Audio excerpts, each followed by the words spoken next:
Salut à tous, nouvelle vidéo en fait sur le tempo. Lundi donc, cette semaine, c'était je sais plus combien là, le 11e jour, je sais plus, il reste 9 jours, il en reste plus que 8. On va faire un point donc dans ma maison qui est en Vendée, qui est en BBC, donc bâtiment basse consommation. Je vais tout expliquer et finalement que même lorsqu'on est en tout électrique, quand tu as un conseiller, pourtant ils sont plutôt pas mal, hein, les conseillers d'EDF électrique sur le tempo, à dire oui ou non, bah, clairement, t'as rien à craindre.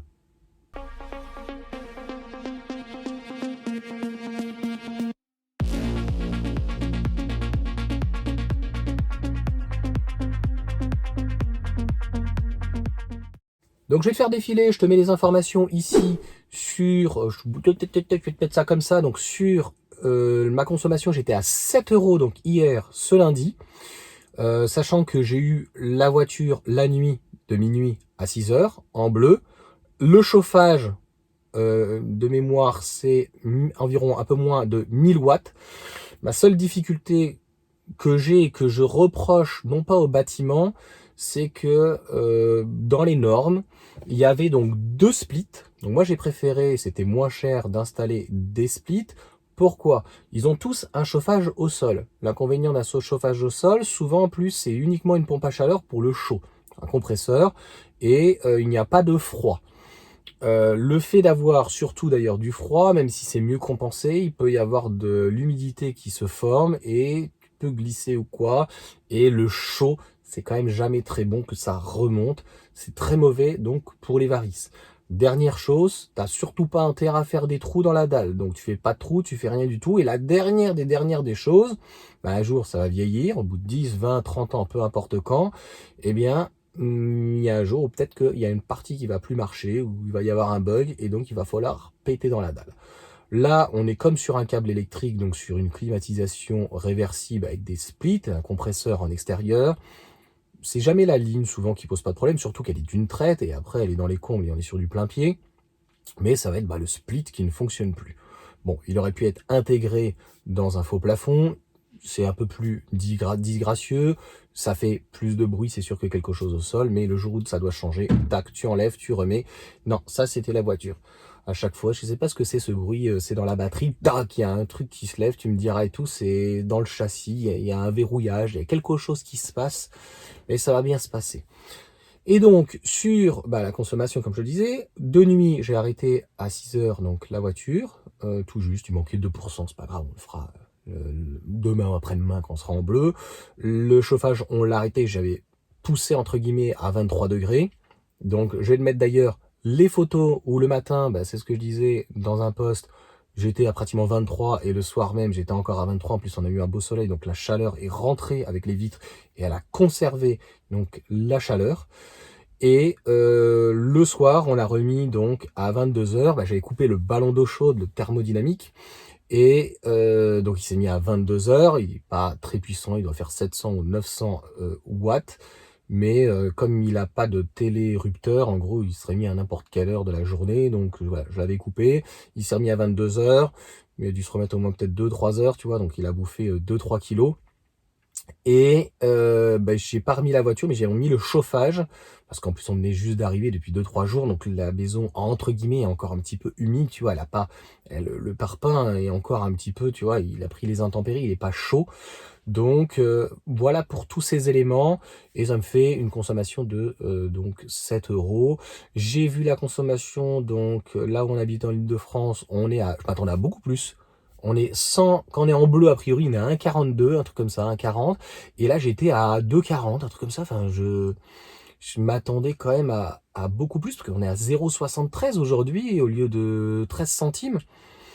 Donc, c'est très très très positif. Je suis là-dessus très content. Et tu vois, ça peut être compensé un petit peu en journée, avec des panneaux photovoltaïques qui vont arriver donc par la suite, fin février, début mars.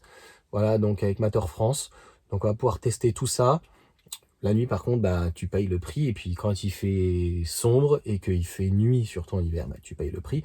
Il nous reste 8 jours. Normalement, c'est jusqu'au 31 mars. Je ne sais pas quand est-ce qu'ils vont nous caler les jours. Peut-être qu'il va refaire un petit peu plus froid. En tout cas, aujourd'hui, mardi, on est en jour blanc. Demain, on est en jour bleu. Donc, finalement, ils avaient eu une surconsommation. Il n'y a pas eu, a priori, une surconsommation dans les régions Occitanie et régions parisiennes. Donc on verra peut-être la semaine prochaine où il va y avoir c'est même pas un chassé-croisé, il va y avoir donc toujours région parisienne et Occitanie. Et donc la semaine prochaine, je sais pas qui est en vacances, donc peut-être que ça va tirer un peu plus sur le réseau. Et puis la semaine d'après, etc., etc.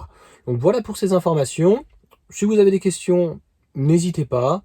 Moi franchement tranquille, 7 euros c'est tout à fait normal puisqu'on a consommé à peu près 3 euros, tu vois, 3-4 € pour donc la batterie de la voiture. Si j'avais été en jour rouge sans recharger finalement la batterie et avec une journée où j'aurais pas chauffé entre guillemets comme un porc, ça aurait été très bien parce que lorsqu'au mois de décembre ils n'en mettent pas, a priori ils avaient dit qu'ils en mettaient pas pendant les vacances, je chauffais, je me levais à 6-7 heures, je mets 1 à 2 heures de chauffage, je tire bien, tu vois, entre guillemets à 28, je l'arrête pratiquement toute la journée et je le remets un petit peu. Donc, pour enlever quand même un petit peu l'humidité, tu vois, notamment avec un temps pourri comme ça, il fait humide, humide, humide, humide, humide, ça n'arrête pas. Il y a de la mousse de partout, donc vers 16-17 heures, tu vois, donc pour enlever un petit peu l'humidité. Et ça me suffit. Et c'est vrai que c'est la chose que j'ai oublié de dire. Oui, c'est que dans la conception, c'est ce que je te disais, donc je me suis auto-coupé, c'est magnifique. Euh, et j'aurais pu très certainement mettre un seul split de 500 watts, ça aurait suffi. Je pense qu'un bon Mitsubishi de 750 watts. Et en fait, ce qui se passe, c'est que j'ai essayé de faire marcher un split sans l'autre. Mais comme c'est le compresseur, il démarre pour un split ou pour deux, c'est pareil. Finalement, la consommation est la même. Et d'ailleurs, j'ai remarqué, donc en chaud, ça va. Mais lorsqu'il est en froid, la compression est beaucoup moins bonne. Alors, je sais pas si c'est un problème de froid ou de réseau, mais ils ont besoin de fonctionner à deux. Donc c'est mon seul, entre guillemets, regret, c'est qu'une très bonne maison en BBC, alors j'ose même pas imaginer dans le sud, hein, très concrètement, 500 watts ou 750 watts, là c'est de l'Atlantique, c'est bas de gamme, moyenne gamme, bah alors avec un bon Mitsubishi, et je pensais remettre un split là où je suis, donc au niveau des chambres des enfants, parce que on est très loin entre le speed du séjour et jusqu'aux chambres, et au final il fait 22 dans séjour et il doit faire peut-être 18 dans les chambres, ça suffit largement et la chaleur quand même est propulsée. Donc encore une fois, c'est mon seul regret de ne pas avoir juste un seul speed, tu vois, qui aille dans un champ et dans le couloir et qui retape et qui reparte.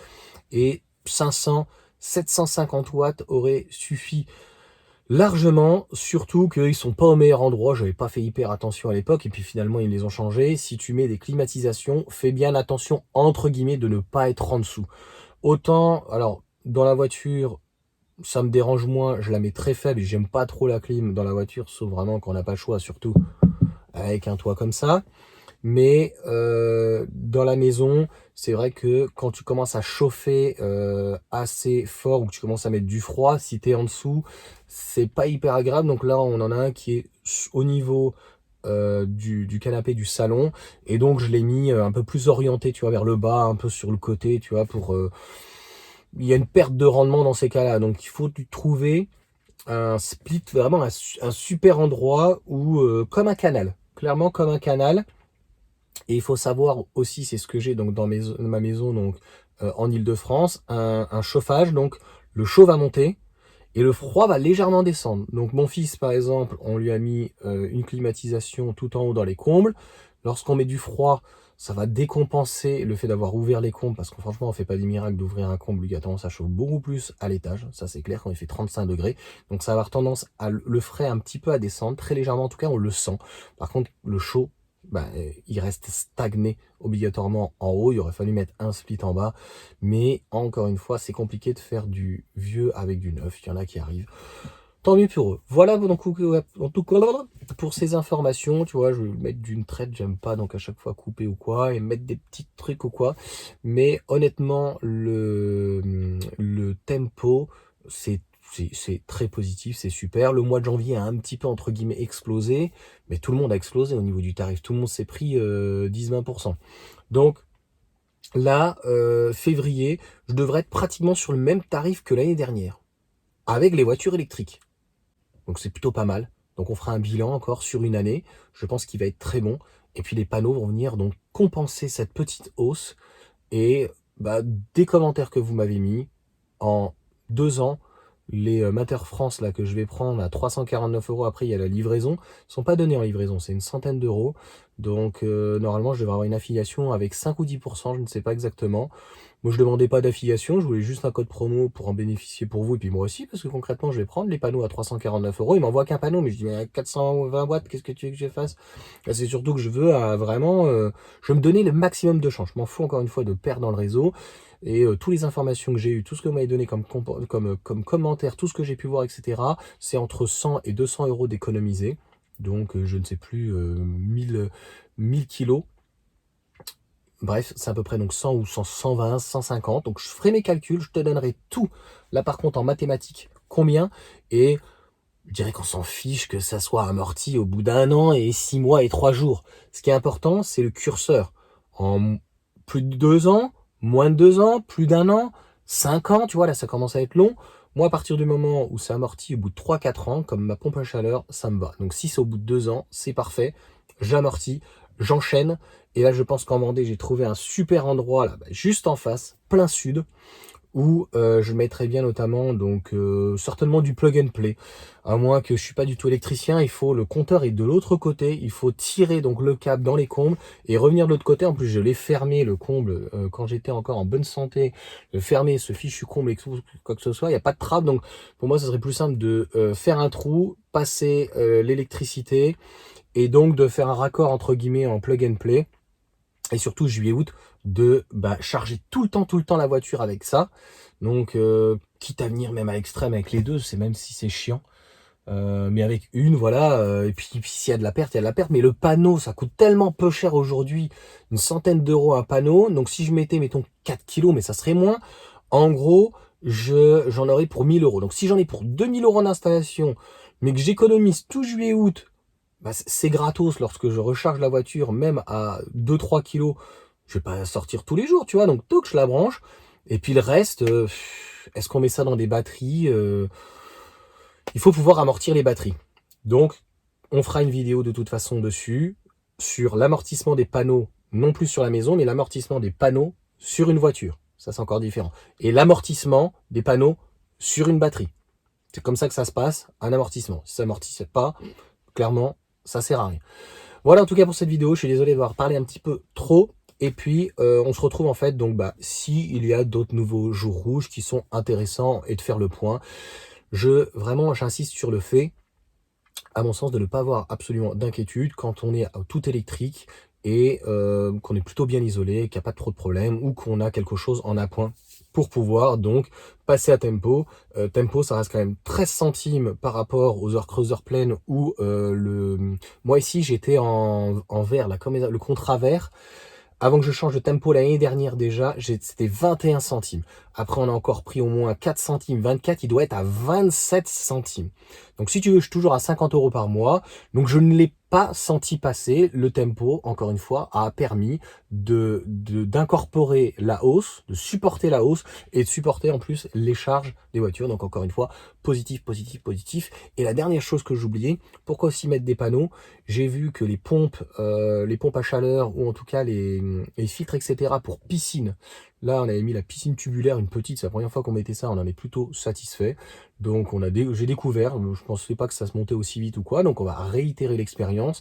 S'il fait pas très très beau, donc c'est vrai que ça manquerait une pompe à chaleur qui augmenterait de 6 degrés, et avec des panneaux de 3-4 kg, où là je sais que j'ai 1 kg ou 1,5 kg en réserve, je sais qu'une pompe à chaleur c'est à peu près 1 kg, elle renvoie 3 ou 4, des petites pompes à chaleur bidon, hein. Tu branches, arrivée d'eau, eau froide, pardon, renvoie de l'eau chaude, pouc, 2 tuyaux, ça renvoie, merci, au revoir. Donc en gros, c'est aussi, ça permettrait de chauffer au lieu que ça te coûte 300 balles l'été, je pense qu'on n'est pas loin de la vérité. C'est 0 euros. Et concrètement, tes panneaux qui t'ont coûté même 2000 euros, ça t'a rien coûté. Donc tu réinjectes dans la maison à cet endroit-là et ça vient être repiqué de l'autre côté, à moins de le mettre en direct. Je ne sais pas. Voilà, c'est là où, en fait, dans la partie message, c'est ce à quoi ça sert, de partager ensemble, de me donner des infos, parce que j'ai pas la science infuse là-dessus. Autant sur les voitures, je suis plutôt bien calé. Après, je suis pas toujours calé sur tout, sur les voitures électriques, on peut pas tout savoir. Et sur les panneaux, alors moi, la structure, elle serait très simple. À chaque fois, pourquoi je te parle de prix en plus serré, c'est que je ne prends pas les supports. Donc là, je prendrai pas non plus les supports, c'est-à-dire que je me créerai carrément avec des pattes de fixation, une sorte d'abri, et j'ai 3 mètres par au moins 6 ou 7, j'ai même 15 exactement, mais en gros, je pourrais mettre des panneaux en transverse dans l'autre côté d'1 mètre, 1 mètre, 1 mètre, je peux en mettre 3 sur 1 mètre 70, et je peux encore en mettre 3 sur 1 mètre 70, ça fait 5 mètres 10, je crois, si je dis pas de bêtises, donc ça me ferait 9 panneaux. Donc 9 panneaux, 3 x 3, 9. Et donc, 9 fois 420, 430, 480, je serai au max à 3,5 kg, 4 kg. Donc, à voir si ça supporte, entre guillemets, sur une prise plug and play. C'est, à mon avis, le plus simple pour moi. Je débranche le plug and play quand je veux le mettre directement sur le type 2. Donc, il doit y avoir des systèmes avec un micro-onduleur ou quoi que ce soit. Et ça ferait comme, en fait, elle ferait le tout. Mais tu vois, dans ma tête, c'est pas clair parce que je n'ai pas les informations. Comment je pourrais faire pour faire fusionner 3 choses.